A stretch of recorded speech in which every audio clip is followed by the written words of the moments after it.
Greetings, Scorpio. Welcome to Taurus season and welcome to your reading.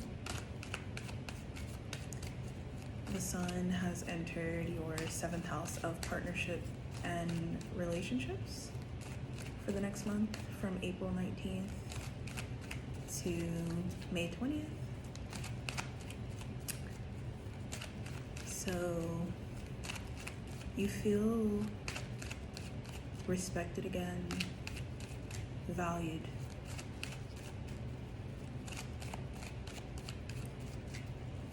There's a mixture of energy right now because we still have Mercury, Venus, and Mars in just a few days will shift into Aries.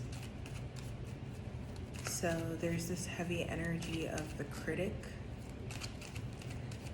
within you, or if you do something in a professional or creative setting, your critics are really getting to you right now. So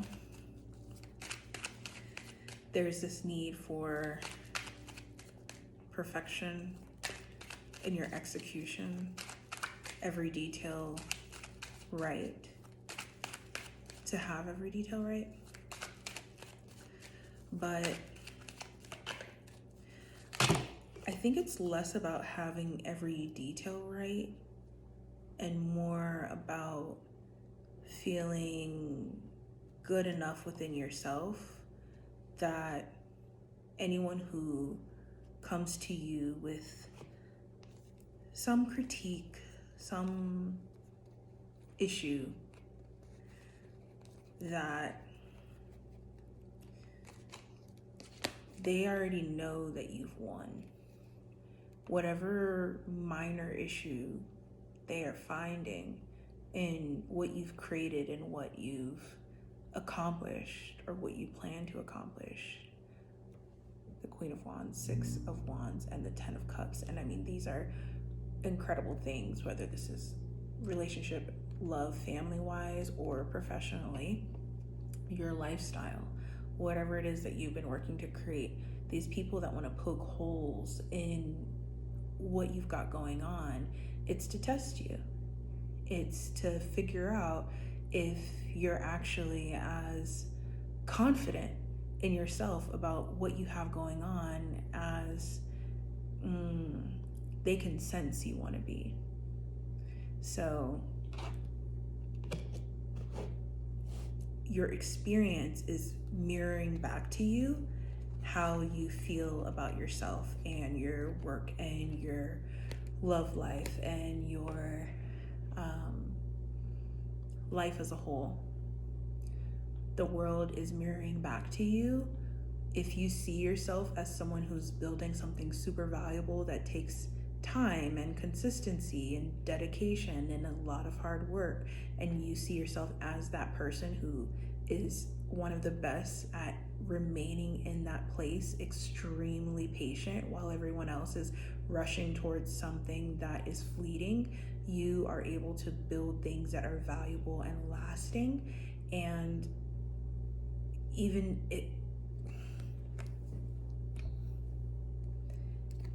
if these are fresh ideas that are just coming out of nowhere, you're able to turn it into something lasting, something that everyone can lean on and find value in. These aren't, fleeting things.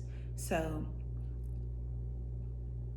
what is being mirrored back to you in your experience is the way that you see yourself. So if you see yourself as what we just talked about, as that person, then these people who want to poke holes and call out the details of, call out your imperfections. If you already know, yeah, I know I'm imperfect, but I'm extremely valuable. I know exactly what I bring to the table, and I know that in whatever I do, in everything that I do, there's going to be some aspect of this thing that is imperfect. That's just the nature of doing anything at all. So if you have that groundedness within you, these people they're just bringing information, and they're just showing you where you need to tighten things up in your delivery. in your planning, right? So, and for a lot of you, you can shift into that place and you can remain strong in that place. The sun in Taurus and everything, Venus will move into Taurus on April 29th. We have a new moon in Taurus on May 7th. Mercury will enter Taurus on May 15th. Your relationships, the right mindset is filling up your world to where you're able to counteract these critics, this energy of the critic. So a lot of you are starting to feel this energy build up, and it's just your influence is just really undeniable at this point. Your emotional power is beginning to take over the scene, and it's deserved. So these situations start to dwindle, right? The more Taurus season takes off. But with all of this energy still in Taurus, Mercury is still retrograde with all this energy still in Aries, Mercury is still retrograde in Aries until the 25th. As I said, Venus is in Aries. Mars will enter Aries on April 30th. This energy of the critic persists. People want to call you out. People want to throw you under the bus. They want to critique this new you that you're bringing to the table. And I say let them. It really is only information. It doesn't diminish your power in any way. It only diminishes your power if you don't see them as informants for you, right? So what do I mean by that? So for some of you, like this energy of attraction, this energy of having to be out in the world, it's something that part of you wants to get away from in a way. You want to have this successful energy, but you feel like you need space from it because that energy of the critic is so strong. And it's not easy. It's just not easy to be the bigger person. It's not easy to be non-reactive, especially when these are people who you feel like are of your caliber or on your level or above you even. But the way to nip that whole experience in the bud is to tap into that fixed emotional power. Whatever position you hold, whatever place you find yourself to be, you're not moving from that place. You're not going anywhere. So anybody who wants to, who thinks you're going to fall off, you are not going to fall off. You're not going anywhere. You're not moving, right? You're going to be exactly where you are and whatever, and you're just going to slowly gain more and more and more power, and that is your path. So this journey for you just becomes about, how do I remain on this journey of consistent success without letting these emotional digs affect me so deeply? How do I keep my mind at peace through the journey? That's what this experience is becoming about. And this is something that you do very well, but I think that you invest a lot of energy in trying to get people to see your way. People who don't see your way, you invest a lot of energy in trying to pull those people onto your side. Totally natural. Everybody does it. You want to teach people, you want to educate people, and you think that if you educate people, it makes you seem like the bigger person. It makes you, there's all these people who just don't know. They don't have the wisdom or the experience, and so you want to be the one to, pull them into that experience with you and help you see your way. Especially physically, you want these people to change physically. You want them to adapt to what you're building from the ground up, but and they maybe even know subconsciously that this is something that's extremely valuable, especially, if we're talking money here, or in terms of just experiences as a whole, expansion, but I don't think that in some ways you may not see how much either you are changing or how much change you're bringing into people's experiences. This Sagittarian energy of major change, major expansion, trying new things, trying new places, trying new strategies and approaches. And that this energy of this Sagittarian energy, that's where you want to wow people with this new thing. And you are someone who thrives off of giving people that consistent old thing, but it always hits, right? So it's like, okay, cool. Yeah, I know what to expect here. And then when you come in with this new thing, people are like, whoa, like, what is this? Like, hold up. Like, you know how they are. It takes some time. You're not a Sagittarian. You do get impacted by those emotional reactions of people. Whereas the Sagittarian energy is like, I'm gonna fly. I'm gonna keep flying. I'm gonna fly over here. I'm gonna fly over there. I'm gonna fly over. If y'all want to come with me, cool. But I'm going. You know what I'm saying? When I get there, y'all will realize 6 months later, 2 years later, that, oh man, I should have been on that plane. Now I'm gonna get on that plane and go, right? This energy is like, it's okay. I'll let people catch up to what futuristic, experience, right? And I think that is something that you have to do right now. I think that's something that you have to, give people space and time to catch up to what you are experiencing as fertile soil and fertile ground and opportunity. You see it, you believe that these changes, physical changes, are going to, yes, start off small, but they're going to produce extremely valuable, financially lucrative results. You're sure about this. You have no doubt in your mind, even though it takes a ton of work and it's taking a lot of detail. So what I was saying was, you spend a lot of energy because of that emotional dependency, even, right, on wanting people to feel comfortable with this place that you're getting to and trying to pull people into your world with you. And I'm not saying don't explain to people this expansive approach that you're now presenting, right?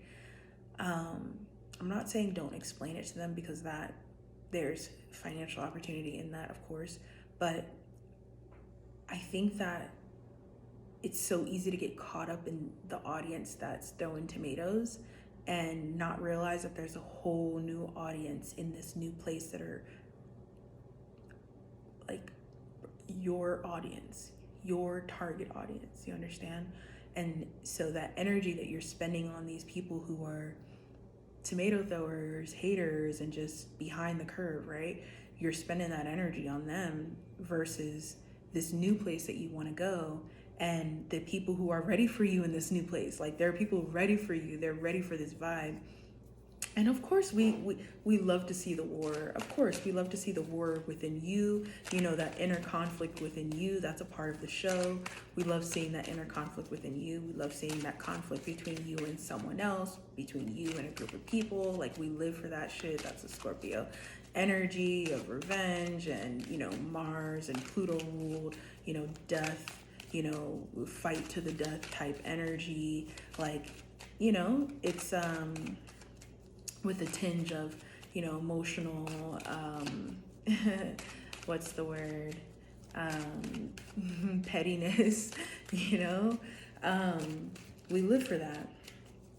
But this Sagittarian card, the Page of Pentacles and the King of Pentacles, it's like there's so much financial opportunity here in this new vision that you have. And I know you need these transits to work out. You need Venus to enter Taurus. Venus will enter Taurus. You need the new moon in Taurus. You need Mercury to enter Taurus to level you out, to calm you down, because part of this, feeding into the critic is the emotional sensitivity and the emotional reaction. So when everything shifts into Taurus, your mind will level, you will be able to soothe, and you will adapt that energy that we talked about in the beginning, where you see yourself as who you are, and there's nothing, no critic, there's nothing that anybody could say to shift your energy away from where you're going. Yeah. Let's talk about love really quickly, and then let's close out here. This is it. Okay, here we are, Scorpio energy. We've got a full moon in your sign on April 23rd. We have got, as I said, Venus entering your sign on April 29th. And what else?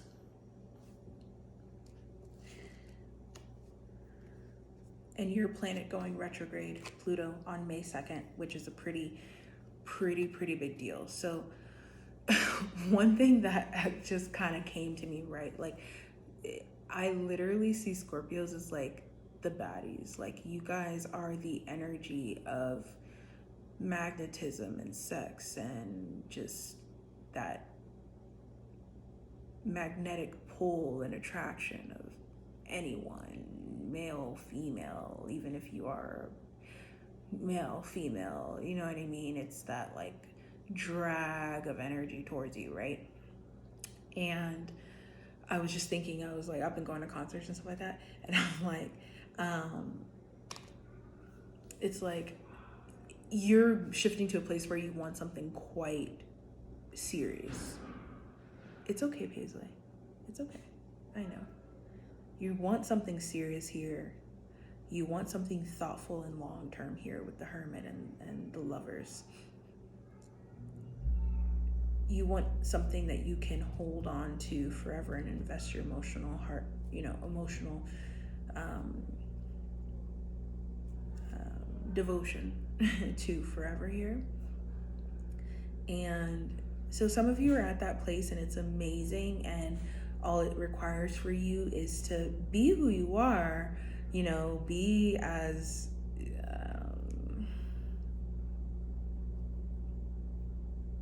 spicy, as you want to be.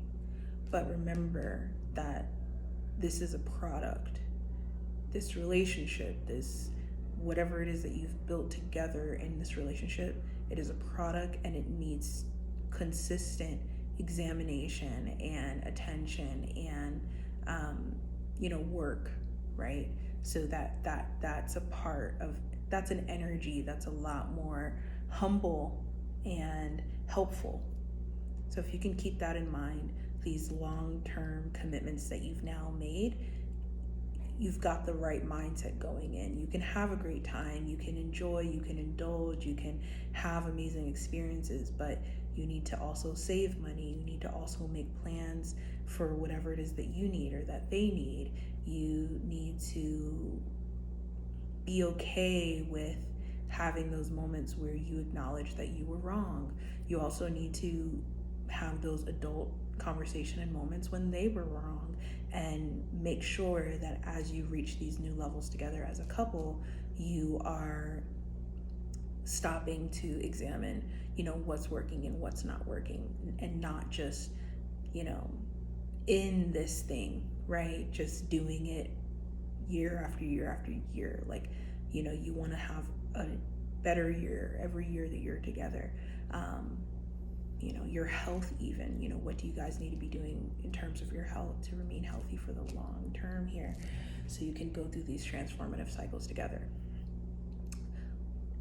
What I was saying about the baddie, for those of you who are looking for something serious, you can be the baddie, you can be beautiful, you can be sexy, you can have that magnetic pull that can pull in anybody with your look alone, with your energy alone, but be critical of who you select.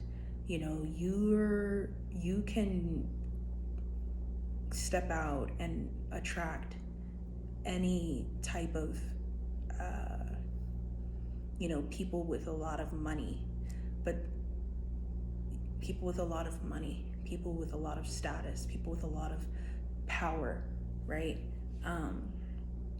And sure, that could be a fun experience, but for those of you who are looking for something serious, you want to push back up against these experiences. You want to, these people who want to throw money at you, these, partners who want to throw money at you, or they want to, you want to be a little bit critical of these people, because what I was thinking was, like, these people will spend time with the baddie. They'll give experiences to a baddie, but would they introduce the baddie to their mom?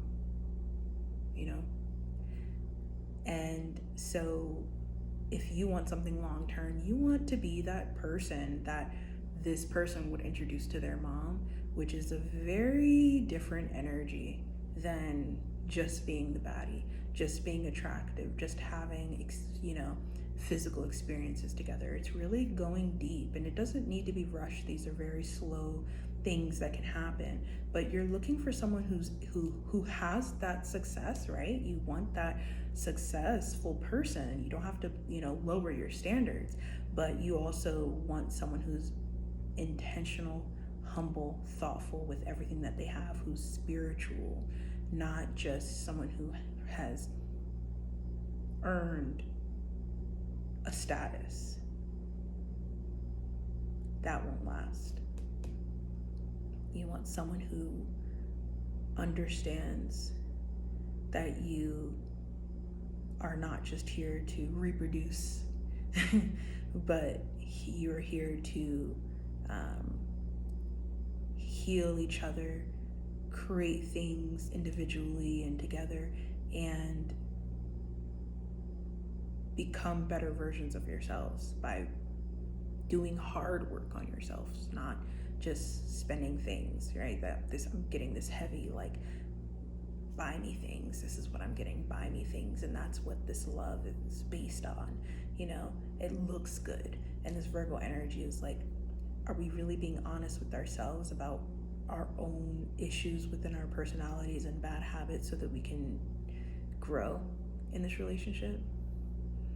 And so we can actually sustain it and not be in this toxic cycle. And the full moon in Scorpio, the new moon in Taurus says, yes, we can. We can attract that type of relationship, but we don't have to be afraid of what it will bring up within us. We don't have to be afraid of the fact that maybe we're already in that type of relationship and it needs to change, or it can no longer be, because you want something actually long-term and valuable to you, and something that is real love, not just someone who's holding space, someone you can really talk to, someone who really values you and makes you really happy, really helps you grow into what you want and who you want to become and what you want to do in this life, and makes it fun. It's someone who's honest with you about the work that needs to be done, who doesn't spare your feelings because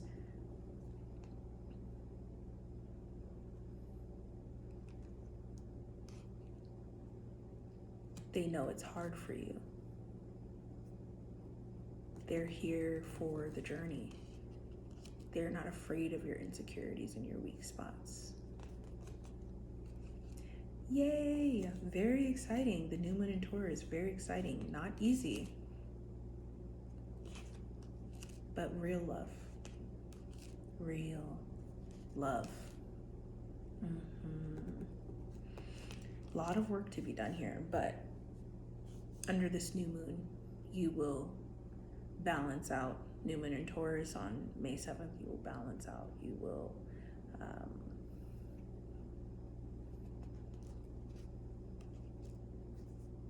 understand. See you in Gemini season. Love you so much.